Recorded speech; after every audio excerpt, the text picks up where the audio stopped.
قوم عاد تاریخ کی ایک طاقتور اور عظیم قوم گزری ہے۔ ان کی طرف ہود علیہ السلام نابوز کیے گئے تھے، لیکن قوم عاد نے ان کا انکار کیا اور ان پہ عذاب نازل کر کے اللہ نے انہیں تباہ کر ڈالا۔ قوم عاد ارم نام کی بستی میں رہنے والے تھے، اس لیے انہیں عاد ارم بھی کہا جاتا تھا۔ یہ علاقہ عدن کے گرد و نواح میں آباد تھا۔ یہ لوگ لمبے قد اور مضبوط آمد کے لوگ تھے۔ اپنی طاقت و قوت کے بل سے یہ لوگ بہت جلد یمن پر قابض ہو گئے۔ ان پہ کئی بادشاہوں نے حکومت کی، مگر دو بادشاہ ایسے آئے جن کی حکومت عظیم و جاہ و جلال والی تھی۔ ایک کا نام شدید اور دوسرے کا نام شداد تھا، جو بھائی تھے اور اپنے زمانے میں لشکر و خزانے جمع کیے تھے۔ یہ دونوں بھائی ارم بن سام بن نوب کی اولاد میں سے تھے۔ ان کی کل حکومت عمان، یمن، عدن اور شمالی عرب کے علاقوں میں تھی۔ جب شدید کی موت واقع ہوئی، حکومت شداد کو مل گئی۔ اس نے تمام قبائلی سردار اور بادشاہوں کو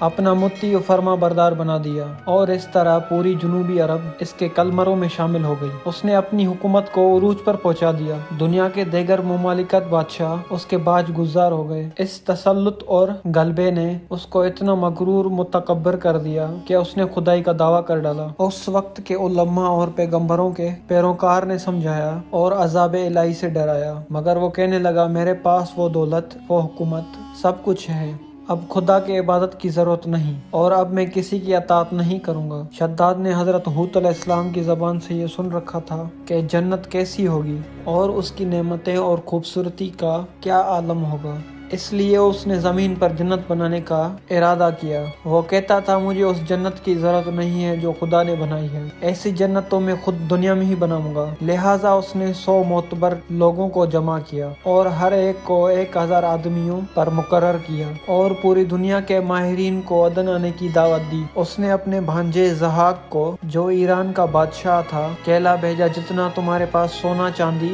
جمع ہے وہ فوراً میرے پاس بھیجو۔ ضحاک نے ایسا ہی کیا۔ اس نے تمام حکمرانوں اور سرداروں کو یہی حکم دیا کہ سونے چاندی کی اینٹیں بنا کر بھیجیں، اور کوہ عدن کے متصل مربع شہر جو 10 کوس چوڑا اور 10 کوس لمبا ہو بنانے کا حکم دیا۔ اس کی بنیادیں اتنی گہری کھدوائی کہ پانی کے قریب پہنچا دی، پھر ان بنیادوں کو سنگ سلیمانی سے بھروا دیا۔ جب بنیادیں بھر کر زمین کے برابر ہو گئی تو اس پہ سونے چاندی کی اینٹیں کی دیواریں چنی گئی۔ ان دیواروں کی بلندی اس زمانے کے گز کے حساب سے 100 گز کی گئی۔ جب سورج نکلتا تو اس کی چمک سے دیواروں پر نگاہ نہیں ٹھہرتی تھی۔ یوں شہر کی 4 دیواری بنائی گئی۔ اس کے بعد 4 دیواری کے اندر 1000 محل تعمیر کیے گئے۔ ہر محل 1000 ستونوں والا تھا اور ہر ستون جواہرات سے جڑاؤ کیا ہوا تھا۔ پھر شہر کے درمیان ایک نہر بنوائی، اور ہر محل میں اس نہر سے چھوٹی چھوٹی نہریں لے جائی گئی۔ ہر محل میں حوض اور فوارے بنائے گئے۔ ان نہروں کی دیواریں اور فرش یاقوت،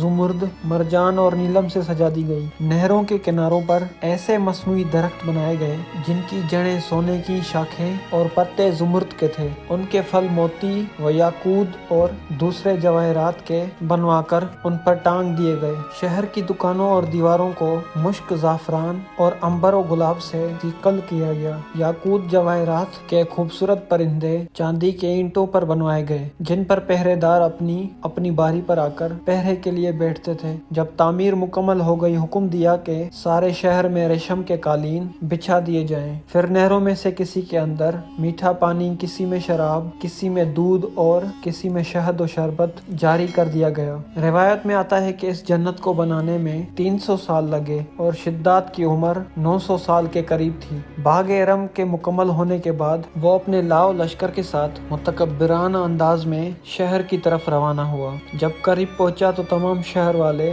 اس کے استقبال کے لیے شہر کے دروازے سے باہر آ گئے اور اس پر زہر و جوار نشاور کرنے لگے۔ ابھی اس نے گھوڑے کی رکاب سے ایک پاؤں نکال کر دروازے کی چوکھٹ پر رکھا ہی تھا کہ اس نے ایک اجنبی شخص کو اپنے قریب کھڑا دیکھا۔ اس نے پوچھا تو کون ہے؟ اس نے بولا میں ملک الموت ہوں۔ پوچھا کیوں آئے ہو؟ اس نے بولا تیری جان لینے۔ شداد نے کہا مجھے اتنی مہلت دے دے، میں اپنی بنائی ہوئی جنت دیکھ لوں۔ جواب ملا مجھ کو حکم نہیں۔ کہا چلو مجھے اس قدر مہلت دے دو گھوڑے پر سے اتر آؤں۔ جواب ملا اس کی بھی اجازت نہیں۔ لہٰذا شداد کا ایک پاؤں رکاب میں اور دوسرا چوکھٹ پہ ہی تھا تو ملک الموت نے اس کی روح قبض کر لی۔ پھر حضرت جبریل علیہ السلام نے بڑے زور سے ایک ہولناک چیخ ماری کہ اسی وقت تمام عالیشان سجاوٹ اور محلوں کے ساتھ زمین دوز ہو گئی اور اس کا نام و نشان باقی نہ رہا۔ علماء و مورخین نے کتابوں میں لکھا ہے کہ بادشاہ اور اس کے لشکر کے حالات کھو جانے کے بعد وہ شہر بھی لوگوں کی نظر سے اوجھل کر دیا گیا، مگر کبھی کبھی رات کے وقت عدن اور اس کے ارد گرد کے لوگوں کو اس کی کچھ روشنی اور جھلک نظر آ جاتی ہے۔ یہ روشنی اس شہر کے دیوار کی ہے۔ تو دوستو یہ تھی ہماری آج کی ویڈیو کو لائک کر کے چینل کو سبسکرائب کر دیں۔